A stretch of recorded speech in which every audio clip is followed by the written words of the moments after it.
Dragi dijaki, drage dijakinje, spoštovani profesorji, vse lepo pozdravljam na okrogli mizi z naslovom Cerkev pred izzivi tradicionalizma in modernizma.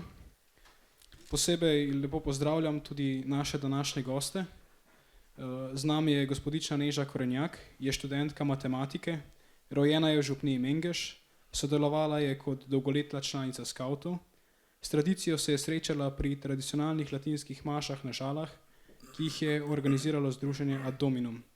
Pri svetih mašah je aktivno sodelovala z vodenjem zbora. Na sredini je gospod Urban Šifrar, je študent slovenščine in stare grščine. Aktivno sodeluje pri katoliški mladini, kjer za mlade pripravljajo vrsto različnih pobožnosti, kot so pobožnost prvih petkov, slovesne pete večernice, molitev rožnega venca na Kongresnem trgu in drugo. Sodeluje pri soustvarjanju časopisa in spletnega portala Domovina, kjer piše, komentira in lektorira. Poglablja se v teme povezane s cerkvijo, tradicijo in modernizmom. Na levi je gospod Milan Knep, je duhovnik ljubljanske nadškofije. Po maturi na gimnaziji Poljane je vstopil v bogoslovje, novo mašo je daroval leta 1980. Bil je kaplan v Mostah v Ljubljani in v Zagorju ob Savi. Med leti 1985 in 1990 je bil mladinski kaplan za ljubljansko nadškofijo, v naslednjem desetletju od 1990 do 2000 pa študentski duhovnik, odgovoren za pastoralo mladih pri Slovenski škofovski konferenci. Nato je postal župnik župnije Moste v Ljubljani, kot voditelj medškofijskega odbora za kulturo je med drugim prirejal forume za dialog med vero in kulturo. Trenutno je duhovni pomočnik ljubljanski stolnici ter tajnik škofijskega kateketskega urada. Je eden vodilnih katoliških mislecev, pisec mnogih člankov in duhovnih misli. Zdaj za začetek naj goste prosim, da odgovarjajo jedrnato in da tudi uporabljajo izraze malo bolj primerne za ljudske množice, ker smo vse na gimnaziji med mladimi. Pa še ena stvar je, zavedamo se, da naša okrogla miza tudi posega v ene teme, ki presegajo samo neke družbene probleme. Cerkev, o kateri se bomo pogovarjali, je Kristusova nevesta in jo vodi Sveti Duh. Zato bi najprej vse povabil, da se mu z molitvijo priporočimo, da bi bili kot eno, kot je Jezus prosil v velikoduhovniški molitvi. V imenu Očeta in Sina in Svetega Duha. Amen. Pridi, Sveti Duh, napolni srca svojih vernih in vžgi v njih ogenj svoje ljubezni. Pošli svojega Duha in prerojeni bomo in prenovil boš obličje zemlje. Molimo, Bog naš Oče, Sveti Duh nas razsvetljuje in uči. Naj nam pomaga, da bomo v življenju spoznali, kaj je prav in vselej radi sprejemali njegove spodbude. Po Kristusu našem Gospodu. Amen. Očeta in Sina in Svetega Duha. Mislim, da je čas, da začnemo kar s prvim vprašanjem. Torej, da za začetek razjasnimo pojme. Vemo, da se v cerkvi ustvarjajo neke struje, nazori in bi mogoče za začetek povabil kar vsakega od gostov, da se opredeli do tega poimenovanja tradicionalizem, modernizem in če je to primerno poimenovanje za ta trenja.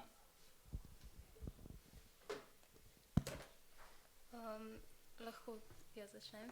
Okay. Jaz bi s tradicionalizmom oziroma kot tradicionalni katoličani poimenovala tiste, ki v svojem verskem življenju prisegajo na zvestobo, nauku in sveti maši v grobem izpred drugega vatikanskega koncila. Pa ne zaradi osebne preference, estetike ali pa nostalgije, tudi ne zato, ker bi se želeli točno v tisto desetletje vrniti ali pa v srednji vek ali pa katerokoli drugo obdobje, pač pa zaradi iskanja in ohranjanja prave vere, nauka in morale, kakršnega je cerkev v bistvu od nekdaj učila in verovala. Potem na drugi strani pa z besedo modernizem vedno poimenujem tisto miselnost, ki jo je na primer papež Sveti Pij X v svoji encikliki Pascendi obsodil kot herezijo, se pravi kot krivo vero. Zdaj to je kar močna obsodba, tako da bi poudarila, da pač vsaka moderna misel še ni modernizem. Modernizem je v bistvu miselnost, ki se je začela pojavljati konec 19. stoletja in je bila obsojena s strani več papežev, ne? Se pravi Leon XIII Pi 9 v Syllabus Errorum, Pi 10, kot sem omenila, on jo imenuje celo kot greznico vseh herezij, potem pa je tukaj še Pi 12. Ja, v bistvu jaz, torej, če vas zanima bolj natančna definicija, ne veste, kam pogledati, ampak jaz bi to na preprost način razložila kot neko idejo, da se dogma ali pa nauk lahko spreminja in da vera ni nekaj objektivnega, da ni razodeta resnica, ampak da izhaja iz človekove notranjosti in da se kot taka lahko človeku tudi prilagaja. Zdaj, ja, tradicionalizem je seveda gibanje, ne, ki je v bistvu odziv nekaterih skupin na, lahko rečemo, krizo zadnjih nekaj desetlet. Modernizma pa ne bi ravno opisala kot gibanje, pač pa, se pravi, kot sem rekla, herezijo, tako da se le redki dejansko identificirajo s tem. Največji problem pa je samo to, da je mnogokrat zelo prikrito in da mnogo ljudi v to verjame nevede ali pa ne namenoma. Tako bi jo jaz opisala ta dva pojma. Ja, res je na začetku pomembno, da definiramo ta dva pojma in da tudi ločujemo med tem, kaj ta dva pojma dejansko v strogem pomenu pomenita in pa kaj nekako danes v medijskem prostoru ali pa v pogovornem jeziku predstavljata. Modernizem je nauk, je heretičen nauk, ki se je začel pojavljati začetek 20. stoletja, pa malo že konec 19. stoletja, naprimer, v taki obliki in gre v nekako grobem za sprejemanje novoveških filozofskih idej, predvsem od Kanta naprej, v katoliško teologijo. In precej mislecev se je ukvarjalo s tem, kako točno ga definirati, ker je problem ravno to, da ne gre zares za nek urejen sistem, ampak za en skupek različnih učenj, ki pač odstopajo od katoliškega nauka. Naprimer, Aleš Ušeničnik, eden vodilnih slovenskih teologov iz 20. stoletja, je odkrival, da je na njegovem dnu religiozni evolucionizem. Kaj to pomeni? Torej, evolucionizem, vemo kaj je, to je nauk o tem, kako ni nečesa absolutnega, ki izhaja še nazaj potem iz subjektivizma, iz tega, da ni absolutne resnice, ampak da je vse podvrženo nekemu nenehnemu spreminjanju in da to ne velja naprimer samo v nekih znanostih, ampak tudi pri katoliškem nauku, recimo pri dogmah konkretno. In če sledimo temu relativizmu, temu, da ima lahko vsak neko svojo resnico, temu, da se lahko dogme spreminjajo in da so odvisne od recimo našega verskega čuta ali pa česa podobnega, pridemo do verskega indiferentizma. To je pa misel, da so si v bistvu vse vere enakovredne. In to je nekaj takih opaznih lastnosti ali pa neka podstat vseh teh zmotnih naukov, ki jih je, kot je že kolegica povedala, pač so bili obsojeni mnogokrat, tudi recimo Pi 10 je obvezno za vse teologe, ki so delovali v pastorali, uvedel prisego zoper modernizem, v kateri so se mogli opredeliti glede tega, da se strinjajo s cerkvenim naukom glede razodetja, glede razvoja dogem in tako naprej. Tradicionalizem po drugi strani je nekaj, kar ima še več pomenov. Mimogrede, to sicer je zelo daleč od predmeta današnje razprave, ampak že v 19. stoletju je obstajal en nauk kot upor proti racionalizmu, torej proti temu, da se vse da samo z človeškim razumom doseči, ki se je imenoval tradicionalizem, in to je bil nauk tako ne preveč razširjen, ampak o tem, da v bistvu se na naš razum pri spoznavanju resnic sploh ne moremo zanesti, ampak se lahko samo na tradicijo. Ampak to je nauk, ki je bil pač obsojen že na prvem Vatikanskem koncilu in ga omenjam samo tako mimogrede, kakšen pomen je že imel ta pojem.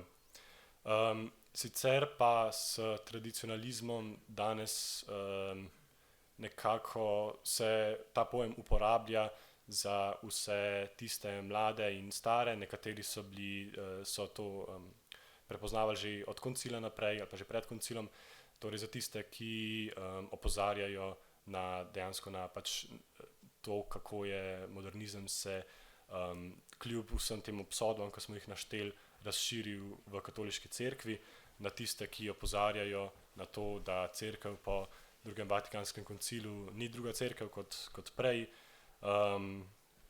Bi pa torej vsekakor pa v resnici, če smo natančni, ta pojem ni primeren, po mojem, za te trende, ki jih opažamo danes in o katerih bomo danes govorili. Prav tako kot tudi modernizem ni primeren za čisto vse, a ne, še vseeno modernizem je herezija, ki jo pač je treba pri posameznih izjavah ali pa tako dokazati, čeprav je danes pri tem problem, da se velikokrat pojavlja stvarno v materiji, na neki formalni ravni pa ne, in ravno to je nekako ta težka oprijemljivost njega. Za konec tega uvodnega nagovora pa samo še to, da vendarle pa se pri vseh teh strujah ne moramo deliti na neko levo in desno in tako naprej, ampak je dejansko edino merilo v katoliški cerkvi to, kako si zvest razodetju Kristusovemu nauku. In ja, ne gre za neko levičarstvo, desničarstvo, neke odmike in mi bomo zdaj najdeli neko sredino, ki bo pa prava, ampak gre samo za to, da prepoznamo, kaj je odstopanje od nauka, kaj je herezija in pač kaj je resnica. Jaz imam eno prošnjo. In sicer, glejte, ko sem ta vprašanje videl, sem videl nekih podobnih diskusij, ki sem bil jim pričal v preteklosti, zato sem vas mislil nekaj prositi. Ne vem, koliko časa imamo za celo okroglo mizo. Koliko časa računate? Dobro uro. Dobro uro. Glejte, jaz vas prosim, če mi dovolite, da naredim en uvod, pa tudi, če potem več ne govorim. Mi dovolite? Pa se potem prepustim besedo obema, ki sta tudi zelo dobro pripravljena. Glejte, če bomo začeli s prvim vprašanjem, s tem, da identificiramo struje v katoliški cerkvi in osvetlimo oba pojma, tradicionalizem in modernizem, se bomo, po moje, ujeli v past. Tako kot so se, po moji izkušnji, vse take diskusije ujele v past, v brezplodno diskusijo. Zato sem na zadnji taki izkušnji, so potem na osnovi te moje bolečine v zakonski skupini se temi odpovedali.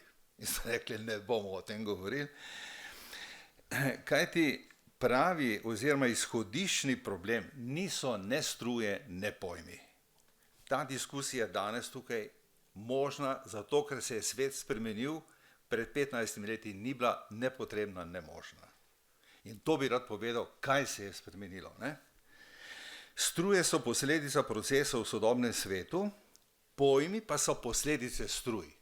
Kako svoj nazor, svoj pojem izraziti, artikulirati. Nujno moramo iti k izviru nastanka struj.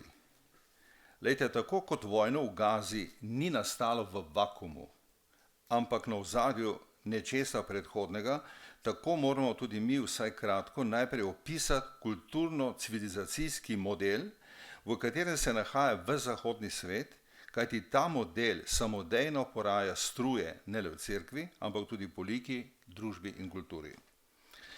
Nove struje so posledica notranjih protislovij tega kulturnega modela, v katerem živimo v družbi in tudi v cerkvi. Ali drugače, struje so reakcija na ta model. Reakcija na kulturni model, ki je evidentno v krizi, v cerkvi in v svetu.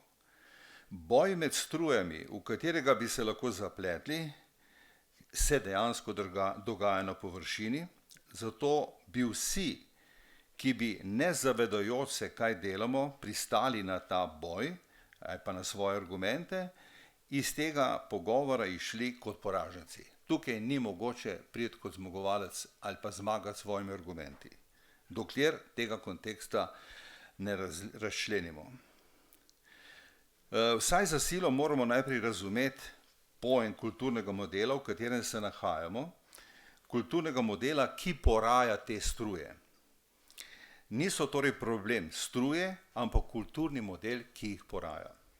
Zdaj, samo na kratko navržem elemente kulturnega modela. Prvi čist model opisa kulturnega modela je prva knjiga Makabejcev, prvo poglavje. Tam, ko govori o Aleksandru Velikem, kako osvaja svet. Tam sem pred enimi dobrimi 10 leti to uvidel in od takrat se mi zdi, da ta model je univerzalen, ker so elementi kulturnega modela v vsej zgodovini enaki, aplicirani pa seveda različno.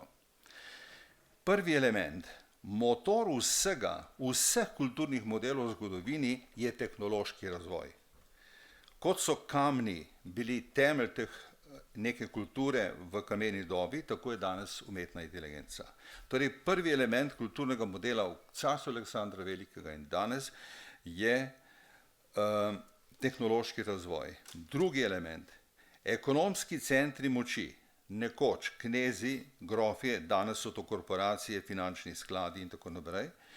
Ti ekonomski centri moči vlagajo v tehnološki razvoj, ga zato tudi nadzorujejo, s tem pa krepijo svojo ekonomsko in politično moč. Sredstva, tretji element, s katerimi ekonomski centri moči upravljajo gospodarstvo, državo, kulturo in družbo, so birokratski aparat, državni aparat, vlada, sodstvo in parlament, mediji, umetnost, kultura v najširšem pomenu, zlasti jezik, šolstvo, nevladne organizacije in biopolitika.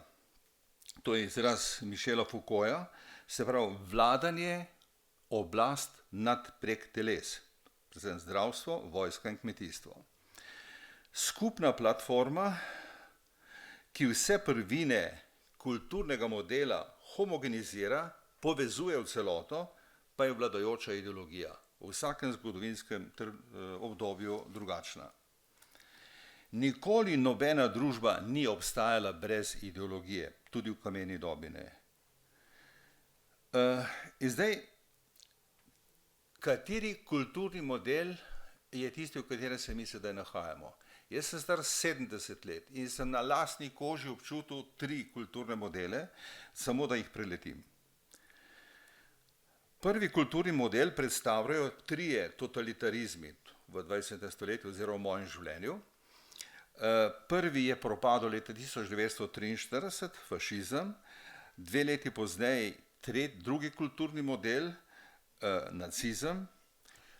Zakaj govorimo o tem? Zdaj mi doktor Jemski, tudi imamo pri vas razstavo, mi piše, kako so ga leta 1969 likvidirali, izbrisali iz grafike slovenske. Razstavljal je v MOMI, si predstavljate, najbolj vrhunska razstava, v Sloveniji so ga pa degradirali, ker so ga dali v kontekst kiča, da je vsa njegova umetnost, ki je tukaj vidite v vašem zavodu, kič, Se pravi, ker ni bil na pravi strani, so ga na ta način, Se pravi, to je mehanizem izločanja, Zato govorim o tem, da je Tretji rajh, tudi Hitler ni rekel kič, ampak dekadentna umetnost, ki ni podpirala njegove ideologije. Sam sem pa kot v 8. razredu na večer na Valetej doživel mehko kulturno revolucijo, ki se takrat nisem zavedal, ampak tisti večer po Valeti, še isti večer, smo šli v kino Sloga, ne v kino Sloga, v kino Komuna, nismo vedeli, kaj bomo gledali in smo gledali Sončni krik. Jaz sem bil star 15 let in naenkrat vidim goloto. Se pravi, mehka kulturna revolucija z baby boom generacijo pošlje na smetišče zgodovine vse 3 totalitarne režime. To se zgodi leta 1968, proces, ampak ta letnica je tista, ki to zaznamuje. Ta drugi kulturni model, torej prvi so 3 totalitarni v 3 variantah, drugi je pa ta, v katerega smo še vedno vpeti, začne se s spolno revolucijo. Takoj, ko sem prišel na gimnazijo, so se začela mamila, takoj se je spremenila slovenska popevka, takoj je rock and roll, cela zabavna industrija, način zabave mladih leta 65 ali pa 70 je bil drugačen, po drugem modelu. Eksplozija disko klubov, to ni samo drug način zabave, ampak proces, preko katere se ti pamet spremeni, da se drugače doživlja svet. Ko ti plešeš v nori eni rock and roll v disko klubu, svet doživljaš drugače, kot pa na slovenski popevki leta 62. Tako mimo grede, ne. Splav, kontracepcija, ravno kar berem Nobelovo nagrajenko, ki piše o svoji zgodbi iz leta 63-64, ko splav še ni bil dovoljen. Krvavo, a veste, opiše, kako je svoj zarodek potegnilo ven in ga opiše, kaj je videla, ko je prišel ven. Strašljivo, ne. To je ta Francozinja Annie Ernaux, ki je bila lani Nobelova nagrajenka za kulturo. Se pravi, to se spremeni, potem Kant, ki ga je že gospod omenil, spodmakne pojem narave v filozofiji in teologiji, vse pravzaprav izhaja iz mene, iz moje investicije v svet, preko a priornih form. Jaz določam pravzaprav, kaj je, kar se posebej potem potencira pri Fichteju, njegovem nasledniku. Drugi del tega kulturnega modela pa smo mu priče zadnjih 10-15 let, začne se zatem Vogue, po veliki finančni in gospodarski krizi leta 2008. Vogue, kot veste, pomeni novo prebujenost, novo pravičnost, novo občutljivost v želji zaščititi žrtve ali pod krinko zaščite žrtve izločati posameznike in organizacije. Danes imate v kolumni Dela, vsak dan preberem osrednjo kolumno Dela, ena razvpita gospa si to tako predstavlja, ta Vogue, da je Prešeren zlo za Slovenijo, ne? In je v eni kolumni na njegov rojstni dan lansko leto decembra napisala kolumno, v kateri pravi, Prešerna je treba vreči na dno Ljubljanice. Zakaj? Zato, ker je on pijanec in razvratnik, si vzel neko žensko za idol, čeprav nič ni imel zlo, ampak mu je objekt, bila mu je muza. Na to raven prehajamo. Kaj se dogaja s tem? V želji, da bi zaščitili žrtev, lahko ta želja postane krinka za to, da potem drugim, ki to ne podpirajo, onemogočimo dostop do bančnih posojil, do služb, do visokih služb na univerzah, do političnih funkcij in tako naprej. Potem naslednji element te revolucije je ta Me Too, gibanje proti spolnim zlorabam, da se zaščiti žrtve, spet se to obrne kot krinka za izločanje. Tako tudi Američani imajo teroriste, proti katerim se moramo boriti, ker pobijajo po svetu, ampak to postane krinka za to, da Američani uveljavijo svoje interese. Potem cancel culture, kultura izbrisa, torej prizadevanje za čistost, kot v srednjem veku Katari ali Bižani, čim nekdo začne čistiti stvari, je v principu nevaren. Zato Jezus pravi, ne delajte tega, ne ruvajte ljulke izmed pšenice. In cancel culture hoče prav to in uveljav to. Torej, vsak kulturni model ima svoj cilj. Najprej osnovni cilj je obvladati kapital, če pa naj ga obvlada, mora obvladati politiko in kulturo in torej ideologijo, s tem pa tudi vrednote. Kapital se je nekoč podredil ekonomijo, politiko in kulturo na ravni ene države, zato smo od 18. stoletja naprej govorili o nacionalnem gospodarstvu, ki je potem nacionalno kulturo.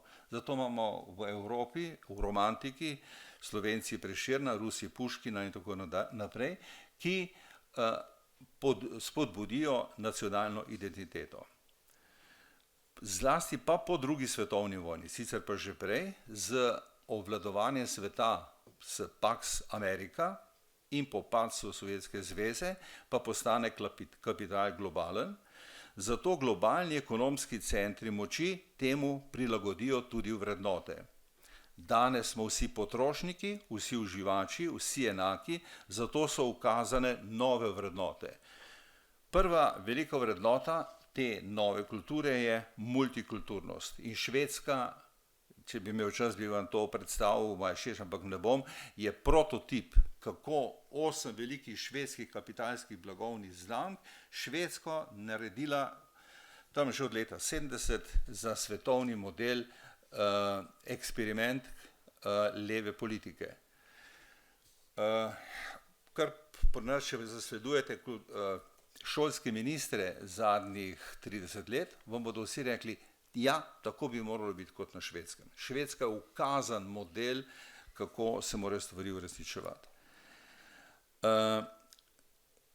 Torej, prvo je multikulturnost, drugi element je mobilnost in z njo povezane migracije. Mobilnost gre na roko vlagateljem, ki zahtevajo prost pretok ljudi, kapitala in znanja. To je Soros. Zdaj, jaz sem to na lastni koži občutil, ko sem prišel v odprto družbo in sem tam prosil, če mi dajo subvencije za 3. dan. Ko so videli, kaj to je, mi seveda niso dali, čeprav mi je kulturno ministrstvo takrat dal zelo izdatna sredstva za 3. dan. Soros torej čisti svetovno strugo, kjer ne sme biti nobene nacionalne, verske, kulturne in druge identitete. Struga mora biti prazna za pretok kapitalskih interesov, ki gre na roko seveda vlagateljem. Tretji element tega kulturnega modela je, da so enaki vzorci zabavne industrije, filma, glasbe, načina zabave enaki v Azerbejdžanu, v Emiratih ali pa v Ameriki ali pa pri nas. In potem globalna umetnost, ki jo usmerjajo Badiou, Žižek, Chomsky in drugi. Tako da isti diktat, pod katerim so režiserji v ljubljanski drami, so tudi v Berlinu. To bi vam na konkretnih imenih režiserjev lahko povedal, ampak da ne bom predolg. In zdaj, kaj se zdaj dogaja? Ta kulturni model, v katerem se gibljemo, spodkopava lokalno in narodno kulturo. Zdaj to doživlja zelo dramatično Radio Ars. Spodkopava domovinske vrednote, spodkopava vero, kajti globalni svet mora biti nadreligiozen, torej nekatoliški, če naj se kapital pretaka skozi vse kulturne okoliščine in vere od Kitajske do Amerike. Torej nobene vrednote ne smejo temeljiti na veri. Zdaj posledice sedanjega kulturnega modela, ki se je torej začel z baby boom generacijo leta 68, je, da vsa umetnost prva izgubi presežnost, izgubi ikono, ni več znamenje, prek katerega bi mi ozirali večnost. Božje, eshatologijo, milost in tako naprej. Namesto tega, namesto presežnosti je ukazano, če samo pogledate recimo vsak večer Odmeve, kulturne oddaje, boste videli, ukazano je prevpraševanje, ta grda beseda, prevpraševanje družbenih vprašanj. Zato ni naključje, da je profesor na Brane Senegačnik, verjetno vsi poznate tega dobrega pesnika, napisal eno dramatično knjigo z naslovom Smrt lirike. Se pravi, lirika ni več možno. Če poslušate intervju z eno gospo, ki je dobila nagrado za liriko, bi iz intervjuja sklepali, da je sociologinja, ker prevprašuje družbeno vprašanje. To je ukazano. Kot je morala nekoč umetnost podpirati vrednote nacionalnih gospodarstev, pozneje totalitarizmov, mora umetnost danes podpirati vrednote globalizma. Drugo, prevpraševanje spolne identitete, s čimer človek ni več subjekt odločanja v družbi, državi in politiki, ampak prevprašuje samo še tisto, kar mu je res pripada. To je pa njegov lastni spol, njegovo lastno življenje, njegov lastni užitek. Zato Evropo vodijo birokrati, korporacije in predvsem skladi. Tretja posledica tega kulturnega modela je, družbe ne usmerja več javni razum, s čimer je želel Kant modernizirati družbo, torej umetnostna kritika, argumenti, ampak svet usmerjajo influencerji, tisti, ki si za plehka, pa tudi za lažna sporočila pridobijo vpliv. To seveda ogroža močne medije, nekdanje močne dnevnike in s tem tudi demokracijo. Četrta posledica tega kulturnega modela je omalovaževanje temeljnih vrednot Boga, družine, domovine, ne? To, kar sta Cankar, Slomšek govorila. In zato ta govor o patriarhatu. Ne? Patriarhat je tisti monstrum, v katerem vidi feministična ideologija izvor vsega družbenega zla. In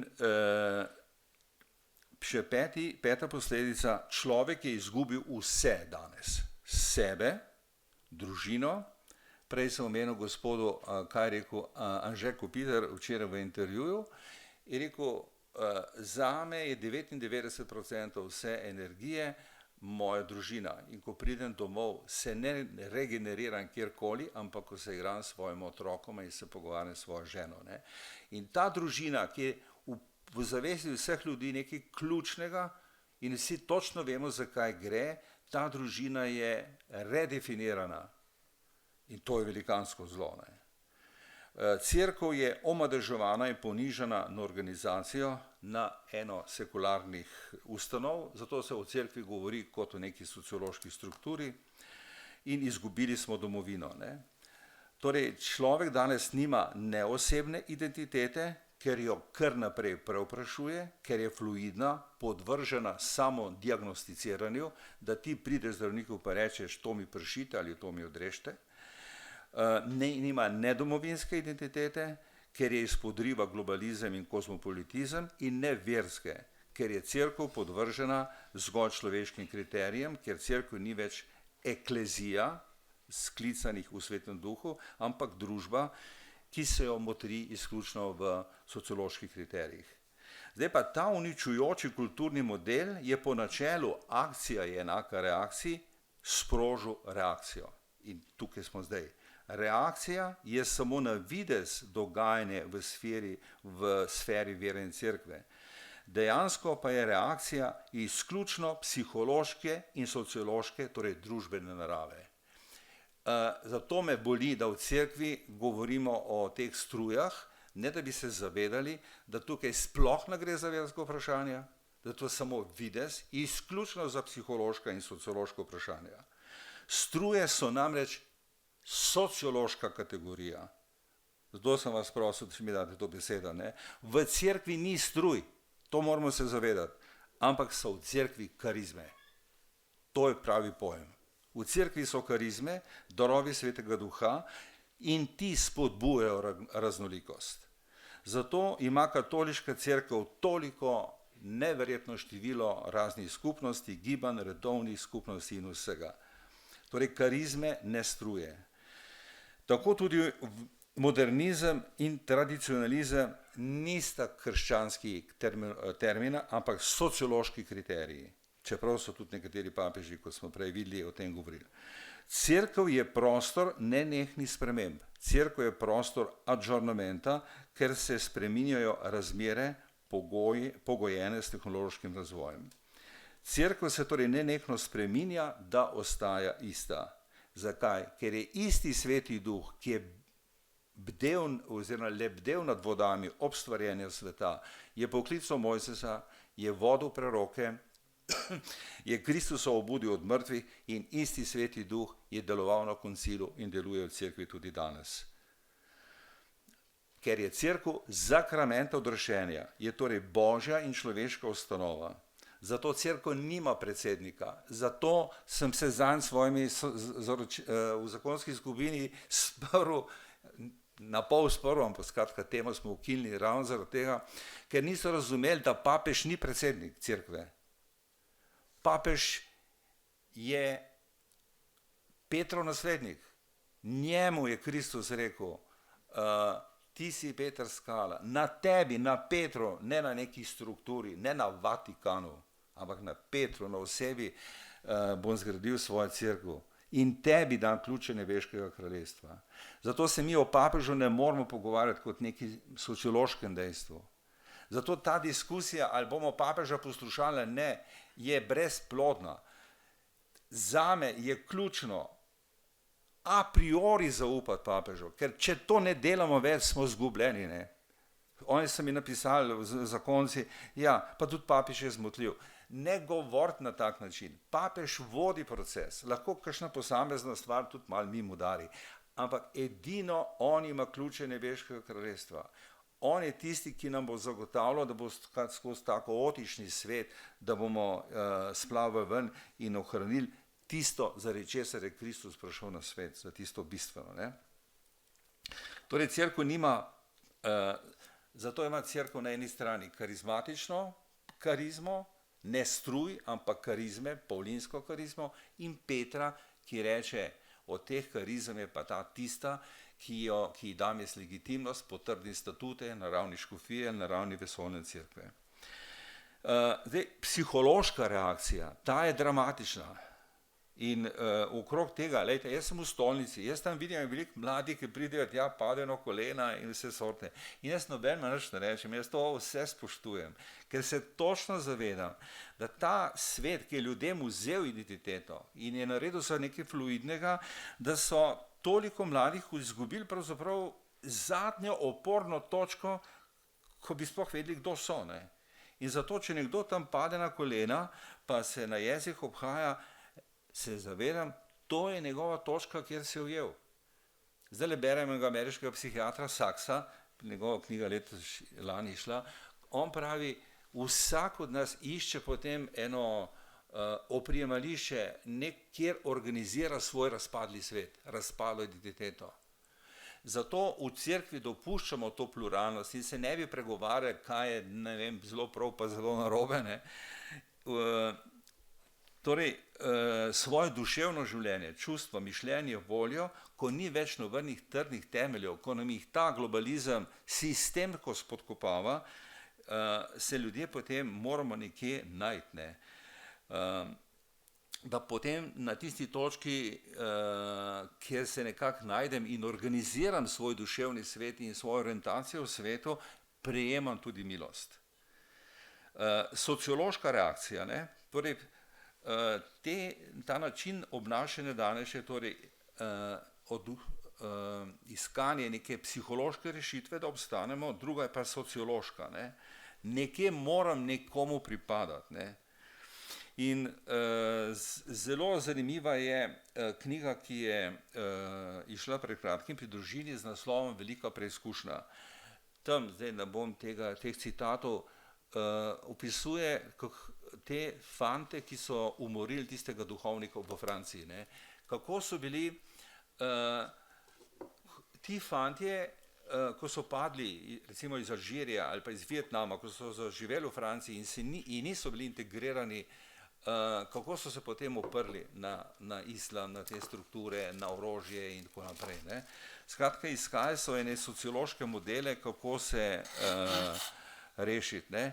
Posebej zanimivo je to, kaj se dogaja v Nemčiji z to ultradesničarsko stranko, ker so v tej kulturi, v globalizaciji, moški izgubili svojo identiteto in iščejo spet neko, torej govorim o reakciji. Ne. Dobro, pa na tej točki preneham. Če lahko en konkreten primer vzamemo. Ja.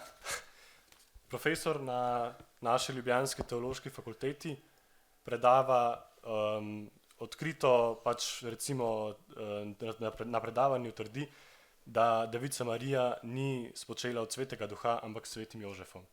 In to je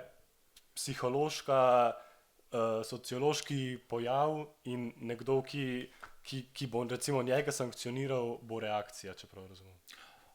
Glejte, jaz tega gospoda ne poznam, ne. Ampak ta interpretacija je drugačna od verskega nauka, zame je seveda nesprejemljiva, in ker je želel nekaj, kar je presežno, ujeti v to stranske kategorije. Ne. In potem se je tukaj znašel. Ne. In je razlagal tako, kot bi razlagal nek psiholog ali sociolog brez vere. Ne. To so pač ekstremi, ki tak človek, ki tako trdi, ne, nam ruši, nam sigurno najprej sebi, ne, najprej svojo vero ruši. No, ampak a je to herezija ali je psihološki pojav? Ja, dogmatično gledano je to herezija. V vsakem primeru je herezija. Je to herezija, je pa neke vrste reakcija, ker se želi veliko teh ljudi na nek način prilagoditi in narediti vse stvari sprejemljive za ta svet. Namesto, da bi, ko prideš, recimo jaz smo zaročencev, vsak, pa pride veliko nevernih zaročencev. Jaz ne začnem z nekimi dogmami pa z nečem, ampak z eksistencialnim vprašanjem. Ti ne moreš nekomu, ki je neveren, prideti z nekimi verskimi resnicami. Ampak tam, kjer se mi dva lahko oba najdeva. Oba na čist enak način doživljava stiske, psihološke in vse druge probleme, in se tam vprašam, kje mi Bog lahko pomaga. Ne vem, če se No, pa dajmo reči še to, kaj v cerkvi se spreminja, ko ste rekli, da se cerkev neprestano spreminja.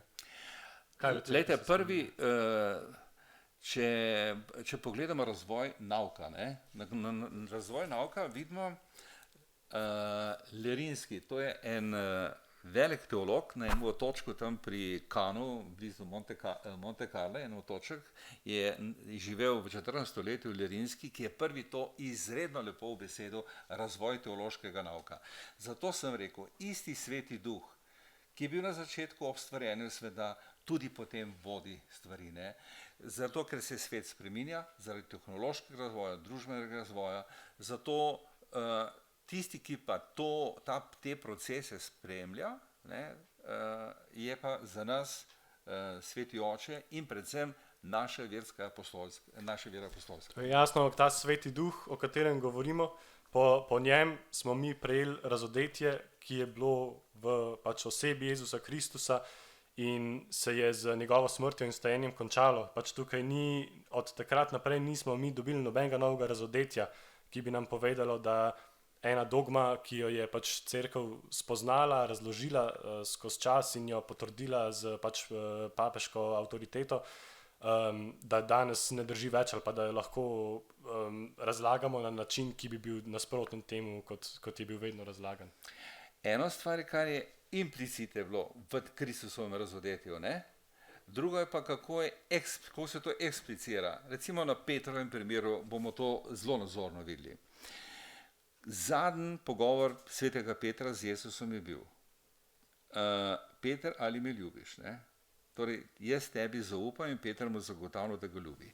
Torej, Kristus ne da Petru nobenih inštrukcij, kako naj cerkev organizira, kakšna naj bo struktura, ničesar od tega. On mu da, mi pripada, jaz mu dam Svetega Duha in se bo znašel. Se pravi, implicirano je vse v tistem semenu, te ljubezni. Ja, absolutno, ampak to ne more nasprotovati tistemu, kar je že bilo. Cerkev ne more danes potrditi tega, da imata dva homoseksualca med sabo spolne odnose, če pa je v 6. božji zapovedi to jasno prepovedano. Ne, v 6. božji zapovedi to ni prepovedano. Mi moramo izhajati iz tega, da so nekdo je tako rojen na svet, Nekdo je rojen na svet kot homoseksualc. Jaz jih veliko poznam. Nisem rekel, da imata homoseksualne spolne odnose. Mi ne moramo nekomu tega od zunaj prepovedovati. To je Bog prepovedal. Meni je to ne. Absolutno. Ko gre zakaj je kdo samski, pravi Jezus, eni so samski zato, ker so bili v to prisiljeni, eni so samski zato, ker so se tako rodili, eni so pa samski zaradi Božjega kraljestva. Ja. Nekdo se je rodil kot homoseksualc in ne bomo tega modela zdaj kodificirali, pa mu dali neko posebno legitimnost, ampak ta človek, ki tako živi, potrebuje, da se ga Bog v tej situaciji, v kakršni je, ki pa ni lahka, usmili in da mu damo dotok do te milosti. To je moja prva naloga, ne da ga v neke moralne kalupe spravim, ampak da mu omogočim, da pride v stik z milostjo, preprosto rečeno. Če ta človek hoče biti v stiku z milostjo, ne sme imeti homoseksualnih spolnih odnosov, ker je to po definiciji smrtni greh. Po nobeni definiciji je to smrtni greh. Samo počasi gremo naprej. Bo še čas za take debate. Okay.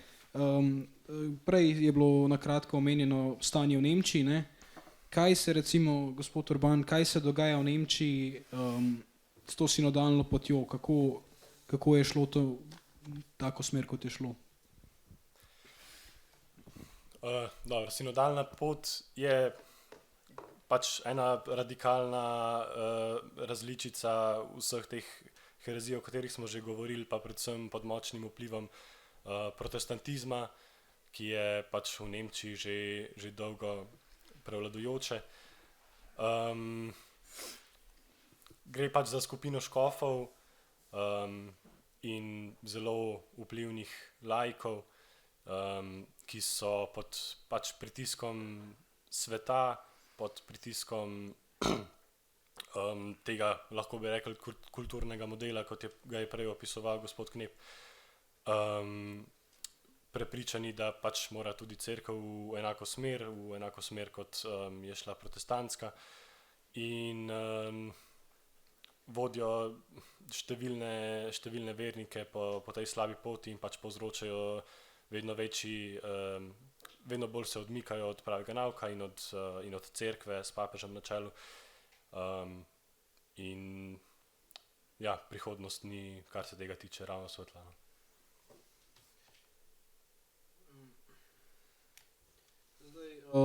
Rekel bi, da tako generalno gledano je tradicionalizem, tradicionalne skupine so v porastu, pa morda gospodična Kornjak, skupine mladih se zbirajo okrog tradicionalne latinske maše. Zakaj recimo, kaj je recimo vas osebno privlačalo in zakaj mislite, da se toliko mladih zbira? Če govorimo samo o pač tradicionalnih skupinah kot takih, bi rekla, da sicer so morda v porastu, ampak še vedno predstavljajo zelo majhen del katoliške cerkve. Pa vendar ta majhen del močno izstopa po sadovih. Tukaj v teh skupnostih je veliko krstov, veliko porok, duhovnih poklicev in spreobrnenj. In mislim, da je to tista reklama sama po sebi, zaradi katere si mladi rečejo, da tukaj pa je verjetno nekaj, kar delajo prav. Bi morda še opisali to tradicionalno latinsko mašo kot tako, kaj vas je pritegnilo pri obredu? Ja, tukaj bi se dalo govoriti ure in ure, ampak sem si pripravila nekaj iztočnic, ki bi jih pa res rada predala naprej. In sicer začela bi kar z osebno izkušnjo. To, kar je mene pritegnilo in kar pritegne verjetno tudi mnoge druge mlade pri tem obredu, torej tradicionalni latinski maši, je ta popolna osredotočenost na Boga. Vsi, vključno s duhovnikom, so obrnjeni v isto smer in to je proti križu, proti tabernaklju.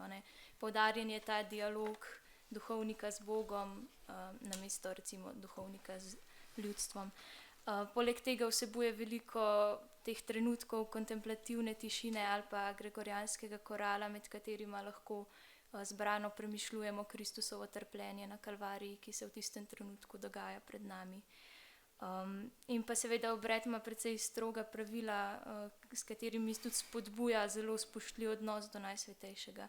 In z mnogimi gestami in molitvami je poudarjeno, da gre v prvi vrsti za žrtev, ne samo za večerjo.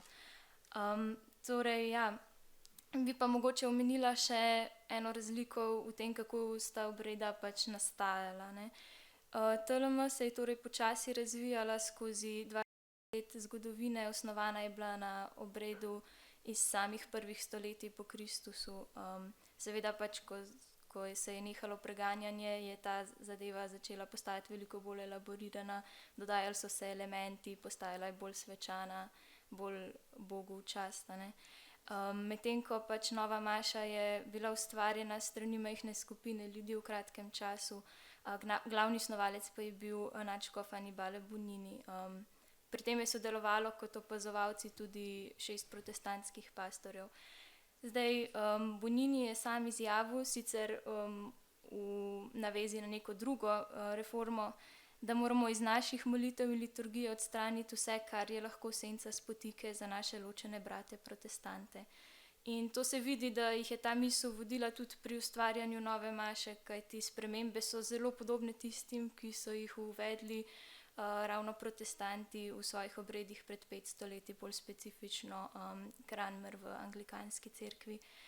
Zdaj, mogoče so bili nameni dobri, torej da bi protestante pritegnili nazaj v cerkev, ampak nažalost je rezultat tak, da ta novi obred bolj bežno še izraža katoliški nauk o tem, kaj sveta maša sploh je, torej spravna daritev za naše grehe.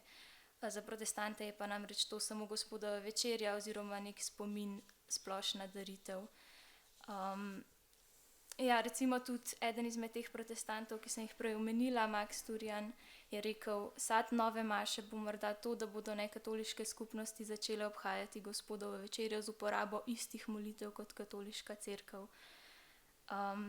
Ja, za več podrobnosti o tem pa seveda priporočam tudi ogled dokumentarnega filma Mass of the Ages. In mogoče bi omenila še, da nekateri kardinali in škofje so se tudi po nastanku nove maše na to odzvali in ja, v bistvu na primer Ottaviani mislim, da je rekel, da se je ta obred nevarno približal protestantskim obredom. Jaz bi mogoče dodal še to glede tega, zakaj danes spremljamo take trende pa ponovno odkrivanje tradicionalne maše. Je po eni strani dejansko se strinjam, da je prisoten tudi psihološki element, ampak ne toliko v tem, da gre za nekaj povsem nasprotnega temu kulturnemu modelu, ki pač je nek potrošniški in imanenten in tako naprej. Ampak gre tudi za to preprosto, da mladi danes imajo možnost zaradi spleta in številnih pač drugih zadev odkrivati to, kar jim je bilo dejansko zamolčano. Ker ljudje recimo pač pred par desetletji, pa potem že po reformi, dejansko niso sploh mogli vedeti in tudi recimo še 10 let nazaj po mojem takih trendov kot danes ni bilo oziroma so bili veliko manjši, zato ker še ni bilo tega kot danes, ko dejansko vedno več ljudi vidi, zakaj gre, ima možnost, da se udeleži kakšne tradicionalne svete maše in vidi, da je to nekaj, kar je bilo po reformi, torej številni elementi so bili po reformi totalno izbrisani ali pa pokvečeni dejansko. Po drugi strani pa ni samo psihološko, ker pač tukaj ne gre samo za neke preference glede nekega načina ali pa tako naprej, ampak gre za dejansko, tako kot je Neža rekla, za razlike v tem, kako je ena ali pa druga maša nastala, za to, kar je bila neprekinjena tradicija cerkve od prvih stoletij naprej, pa za to pač, kar imamo zdaj. A tle moram nekaj vstopiti vmes, ne? Ker lepo sta povedala, ne? Pa marsikaj tega je čisto res. Samo to je popolna zmeda. Lejte, prvo tisočletje ni tradicionalna maša. Mi smo se vrnili k izročilu. Fizično to pogledajte. Vsi ste bili verjetno v Poreču, Eufraziji v Baziliki, 6. stoletje, 555. Kje je tam oltar? Kje je na Ajdni oltar? Jaz sem obiskal ogromno, zelo veliko, mogoče celo vse pozno antične bazilike v Istri, skrite po gozdovih. Tudi naše finančno ministrstvo, pa Norvežani so plačevali restauracijo tega. Povsod je tako narejeno. Nikjer ni tega. Kam gleda ta oltar? Pejte si to pogledati, pa debatirati. No, sej, kam gleda ta oltar? Ta oltar, veste, vsi so enaki. Kaj hočete povedati? Kaj hočem povedati? Da je to, kar vi govorite, popolna zmeda. Da to ni, lejte. Povejte mi, kaj hočete povedati s tem oltarjem? Kam gleda? A gleda proti zahodu? Ali kam? Ne. Kam? Niste bili še nikjer na teh točkah. Sem bil. Pa kaj ste videli? Torej, gre za oltarje, ki so vedno obrnjeni proti liturgičnemu vzhodu. Gre za... Ne. Vsi ti, kar sem vam povedal, cela Istra, od prvo tisočletje, cel vzhod, Ajdna, vse to, kar je prvinskega, prvotnega, pred tridentinskim koncilom, je polkrožna apsida, Okrog polkrožne apside je bil na sredini sedež za predsedovanje presbiterja, zraven so bili diakoni, potem pred njimi pa oltar in takole ljudstvo. On je gledal No, proti ljudstvu. to pa ljudstvo ni bilo postavljeno neposredno proti oltarju in vsekakor ni gledalo V neposredno oltar? mašniku, ampak je bilo postavljeno iz obeh strani in je gledalo kvečjemu drug proti drugemu, tako da ni kazalo hrbta niti duhovniku, niti vzhodu. Duhovnik je, če je tole bil to cerkvena ladja, to je bil oltar, tukaj je bila polkrožna apsida in duhovnik je tukaj sedel obrne proti ljudstvu, seveda. In ljudstvo je bilo tukaj, ne? Tako kot je danes. Gospod, ne bo se pregovarjala, to ne veste pač. Lejte, Boštjan Turk je napisal knjigo, pa sem rekel, Boštjan, dosti imam. Pejte enkrat najdo, pa si poglej. Gospod Knej, pa bi mogoče vi opisali, kako ste doživljali to prenovo bogoslužja po drugem koncilu? Jaz sem ga doživljal kot odrešenje, ne. Jaz sem rojen 53. Ko sem jaz prišel v cerkev v tistem obdobju, pa je Mešnar po končani maši pogrnil črn prst tam, pa tiste svečnike pa je bila Libera pev, ne, a veste, da mi je bila groza, ne. Ušel bi iz tiste cerkve, ne. Zato jaz danes ne bom v črnega plašča več dal na sebe, ker me je groza te črnine, ne. Pa ne moramo se črno barvo tam strašiti po svetu, ne. Saj svet ni tak, ne. Jaz sem človek rojen julija, jaz sem rad sonce in zato mi je črna barva. Jaz sem v črnem, ampak to je pač, da greš med ljudi v opero, ne kam, ne. Glejte, ko smo mi kot otroci spremljali, jaz sem bil ministrant, mene je stara mama tiste latinske tisto učila, ne. Nismo mogli spremljati maše, to je bilo, ljudje so rožne ven smolili, župnik je tam nekaj svojega delal, jaz kot ministrant sem tiste knjige prenašal iz enega konca na drugega. In smo čakali, odrešitev je bila to za nas. Ko so prve te knjižice prišle, tam leta med koncilom, ne, jaz sem rekel, lej, pa otrok sem bil star 10-11 let, ne. Ko se pa to res spremenilo, ne, smo vsi doživeli to kot odrešenje. Jasno, da so šli nekateri naši, moji sobratje predaleč, ne. Kot vedno, ne. Po vsaki reformi ga začnejo biksati, ne, in začnejo potem kar samo v štolah maševati, ne. To je pa druga stvar, ne, pa tam na havbi avtomobilov s študentsko skupino, pa tak, ne. Polno takih pretiravanj so šli predaleč, ne.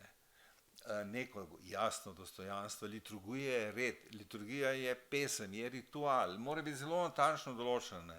Zato jaz te liturgične tekste, ki so, popolnoma spoštujem, ne, tam se ne zmišljujem, razen prošenj, ne. To je treba spoštovati, to je cerkev naredila, ne. Torej ta prehod, tako kot sem doživel na dan Valete, prehod iz totalitarizma v mehko kulturno revolucijo, ki še danes obstaja, tako sem tudi na lastni koži z čustvi, z vsem doživel ta prehod iz tradicionalne maše.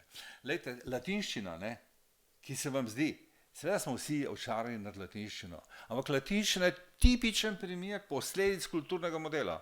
To ni latinščina, ni slučajna. Latinščina je lingua franca, zato je prišlo v liturgijo, ki je Karol Veliki hotel kulturni model zahodne civilizacije. On je to naredil, on je to ukazal.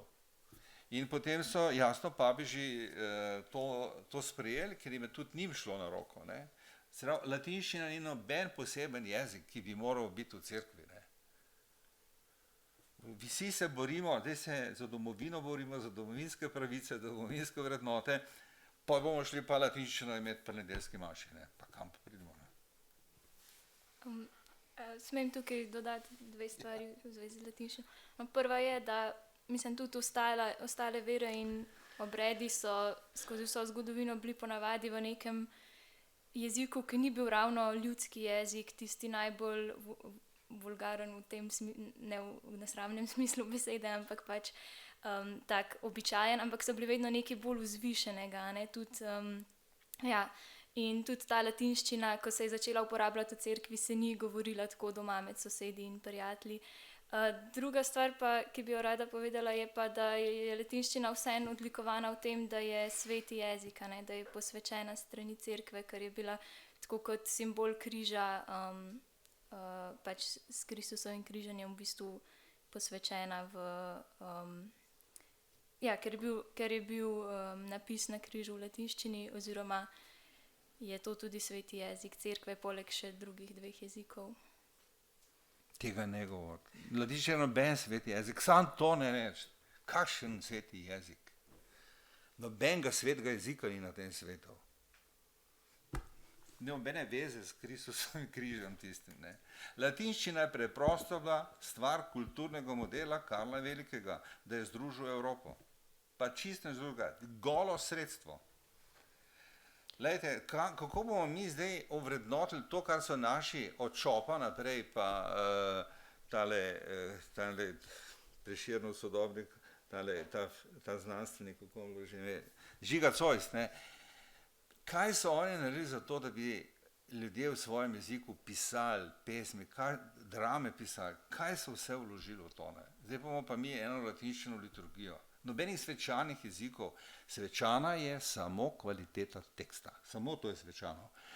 Zato je tak boj za misal, gospod Tone to ve, kdo bo napisal mašno prošnjo, ali bo šla v ritmu. To je treba narediti kvalitetno.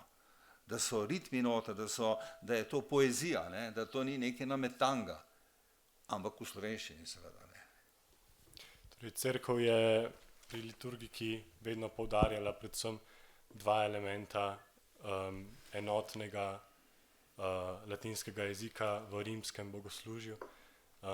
Prvi je enotnost cerkve, torej katoliškost, vesoljnost cerkve, to, da je obred, dejansko rimski obred povsod enak, in če grem jaz na kitajskem k sveti maši, bo to enaka sveta maša in jo bom razumel, ker bom imel s sabo recimo misal ali pa razlago, ali pa bom lahko zraven molil molitve in bo stvar enaka in bojo moji soverniki tam imeli enako vero, enako obred. Druga stvar je pa to, da je latinski jezik, ki je pač v tem smislu mrtev jezik danes, da se ga ne govori na pogovorni ravni, ima ta element, da se ne spreminja več in da torej te besede, kakor so imele pomen takrat, ko so jih zapisali v liturgične tekste, jih imajo še danes. Poleg tega tudi, da je cerkev govorila o teh 3 svetih jezikih, grščini, hebrejščini, latinščini, ki so bili napisani na Jezusovem križu, in pa seveda je pač dovolila tudi posamezne druge jezike v bogoslužju, ki pa so še vedno imeli ta element vsaj te odmaknjenosti, torej da niso bili pogovorni jeziki, kot recimo starocerkvena slovanščina. To. Vsa tradicija Cirila pa Metoda govori ravno o tem, ne, da se v narodnem jeziku to delalo. Starocerkvena slovanščina je bila umetni jezik, narejen za potrebe bogoslužja in pač... In oznanjevanja, ne.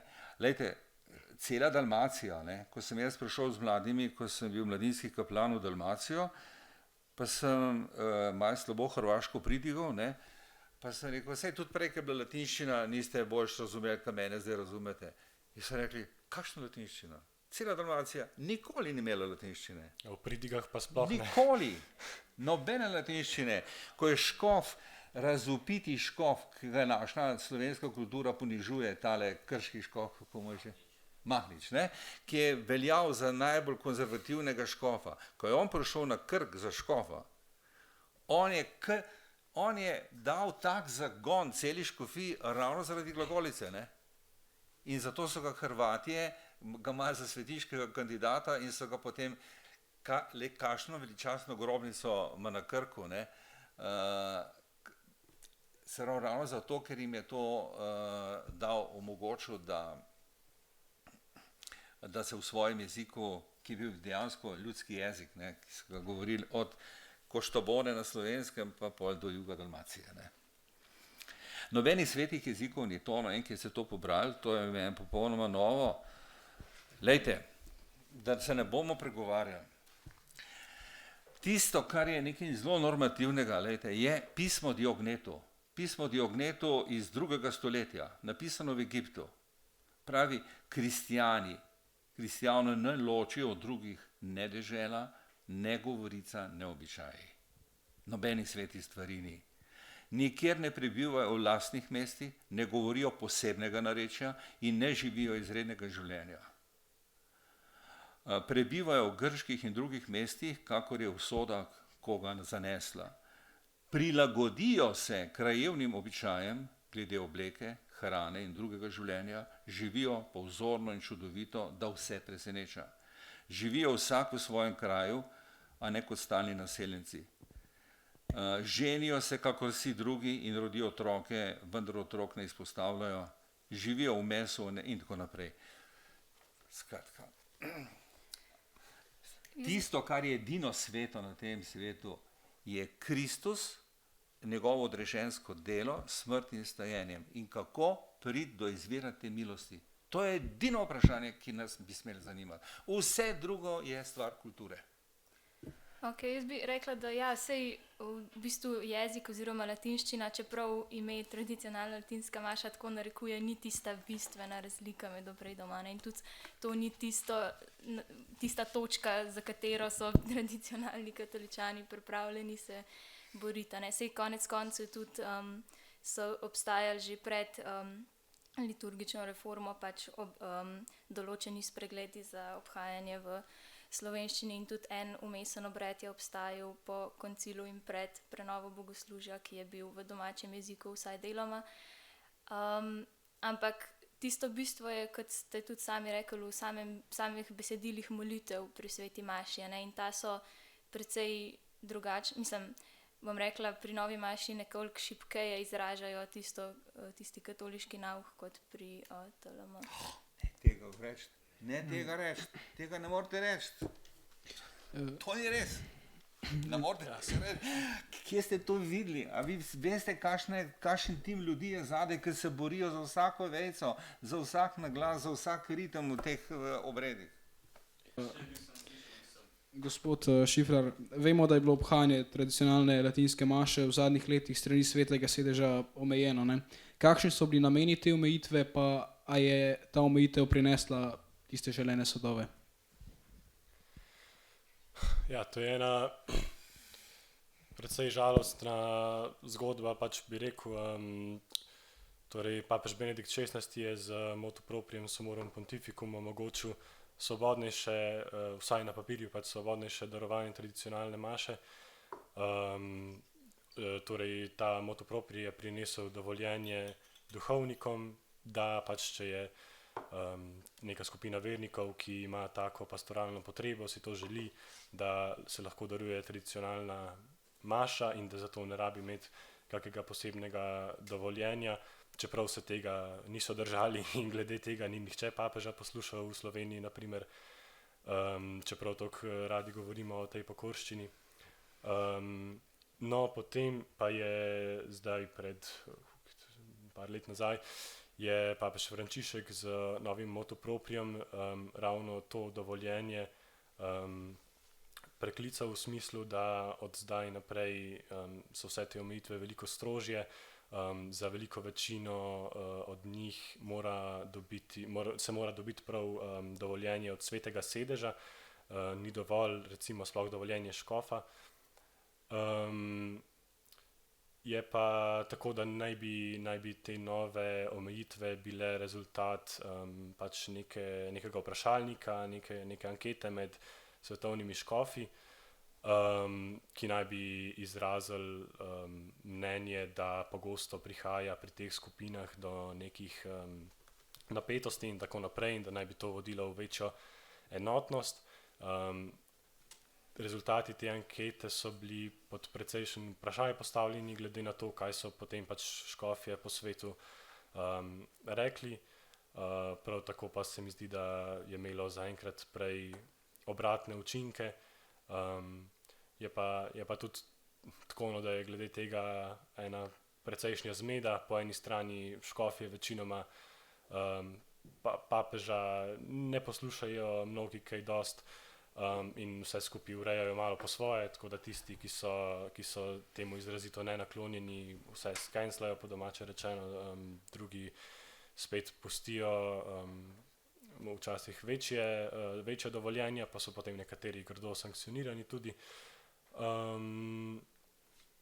Tako, no. Hkrati pa se pač dela velika škoda za tiste vernike, ki imajo te potrebe, ki potem hodijo ven iz župnij, ven iz države, v skupnosti druge in tako naprej. Morda še eno vprašanje za vas, gospod Šifrer, pa tudi gospod Knep. Ne? Ta trend tradicionalizma, kako bi ga uporabljali v svoj prid? Ne? Ker vemo, da so tudi danes cerkve prazne, bolj mladih je manj. Ne? Recimo na drugi strani pa vidimo pri nekih tradicionalnih skupinah to veliko mladih družin. Kako bi lahko nekako svoj prid uporabljali ta trend? Tisto za izhodišče vsega bi jaz sam vse prosil, da vzamemo zelo zares to, kar pravim 16. poglavje Matejevega evangelija, da mi ne začnemo po človeško soditi papeža. Papeži so vedno v zgodovini stvari, kljub posameznim nekim obdobnim, morda nekim deviacijam, vedno peljali pravo linijo. Papež je katolik, ne pozabiti. Katolištvo je vedno inkluzivno in vedno papeži omogočajo notranji proces, da duh dela in stvari prečiščuje. Ne? Zato je zaupanje v papeža osnova. Če to pade, nismo več katoličani. Kdor to začne rušiti, naj se zaveda, da de facto ni več katoličan. Lahko je kristjan, ni pa katoličan. Če bomo začeli papeža pod vprašaj postavljati, glejte, papež nam pomaga, to je božji dar, to je božja inštitucija, to ni predsednik cerkve. Potem se bomo razleteli, potem bomo imeli nove cerkve in ne vem kaj vse. Ne. Izhodišče vsega, to je osnovna platforma, da zaupamo papežu. Prej Benediktu, zdaj pa temu, da peljeta. Ja, jaz bi si zelo želel, da bi res poslušali papeža, tudi recimo papeža Benedikta. Ne. Se mi pa, torej, absolutno ne smemo presojati papeža glede na neke naše lastne ideje ali pa tako. Absolutno mu moramo zaupati v pač tistih stvarih, v katerih morda ne prepoznamo, da bi bile v nasprotju z razodetjem, ker vseeno pač papež ni nezmotljiv, razen v tistih primerih, ko uporabi pač to avtoriteto, da recimo razglasi dogmo. V ostalih stvareh pa je tudi papež človek. In če bi Danteju kaj tazga povedali, kot ste zdaj, bi se vam verjetno zelo močno smejal. Ker tako kot ste tudi sami pač rekli, no, so bili v zgodovini boljši in slabši papeži. To ne pomeni, da lahko mu zdaj, ker odrečemo pokorščino ali pa karkoli podobnega, in tudi tega ne počnem niti jaz, niti pač nobeden od ljudi, ki jih poznam, ki so tradicionalni ali pa netradicionalni verniki. Je pa dejstvo, da pač nikomur ne moremo slepo zaupati, razen seveda pač Kristusu in njegovemu nauku. Vprašanje pa je bilo, kako to uporabiti v svoj prid. Ja, preprosto, mislim, da je odgovor zelo preprost, namreč tako, da omogočimo tem mladim katoličanom pastoralno oskrbo, kot si jo želijo, da nam ni treba hoditi v tujino, da nimamo pač edine možnosti recimo za udeležbo na tradicionalni sveti maši enkrat na mesec.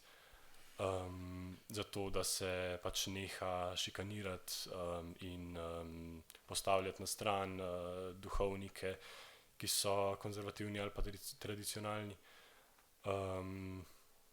To, no, mislim, da je odgovor v bistvu precej preprost. Glede, gospod, če bomo to naredili, kar si zdaj rekel, da bomo rekli, papež je nezmotljiv v vsakih 100 let enkrat, ko dogmo razglasi ali pa še ne, vse ostalo je pa človek, smo zgubljeni.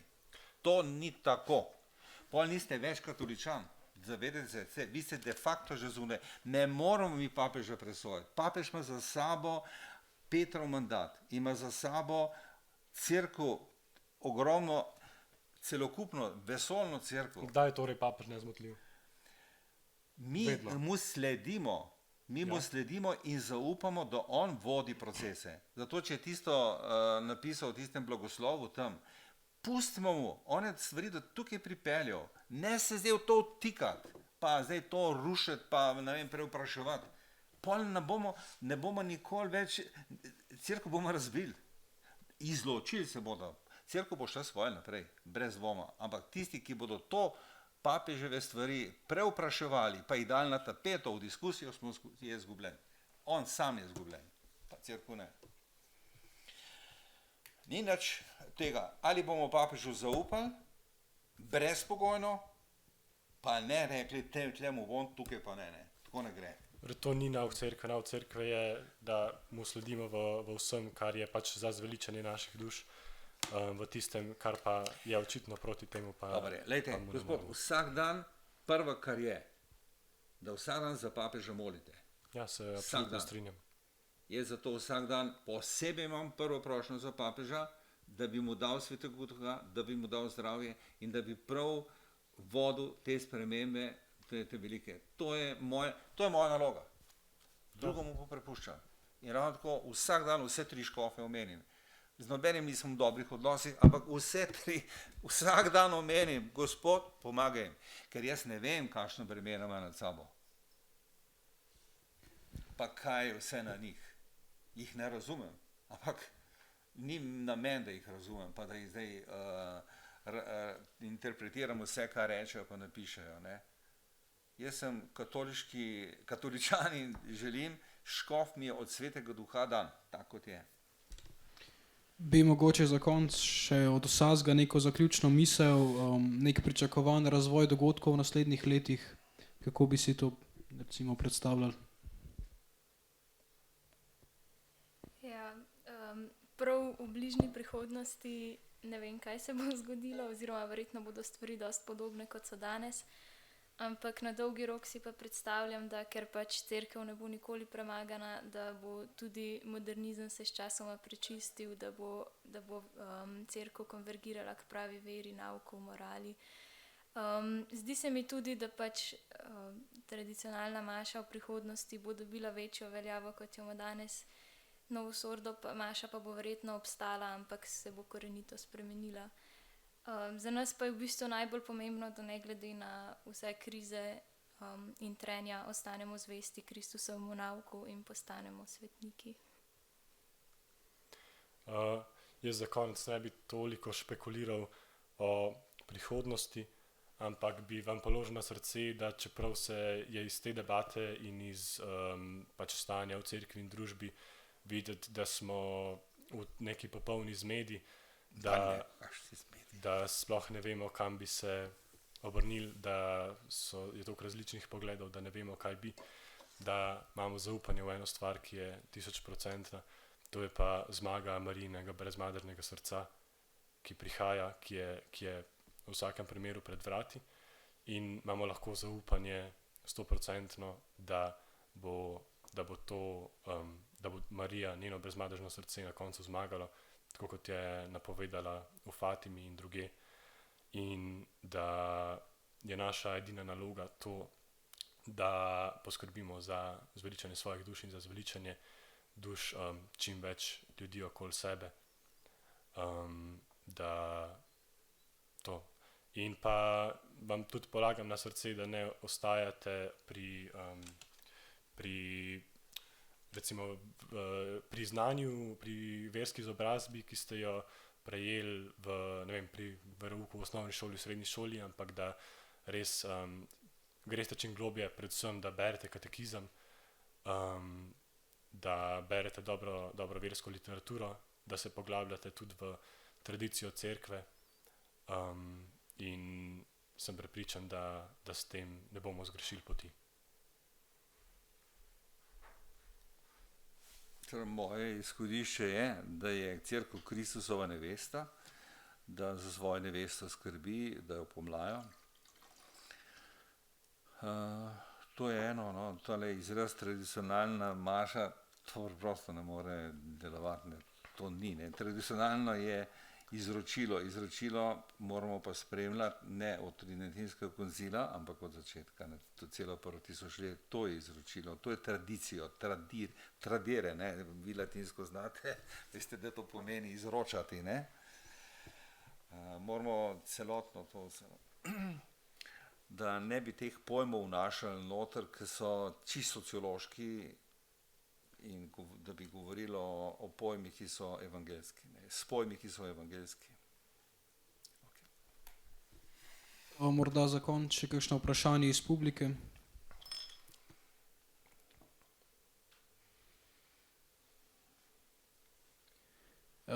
No, potem takem se pa zahvaljujem vsem trem gostom za udeležbo na našem dogodku. Zahvaljujem se tudi vsem, ki ste nas prišli poslušati in pa vsem želim lep preostanek dneva. Hvala. Hvala. Se pravičujem, se pravičujem.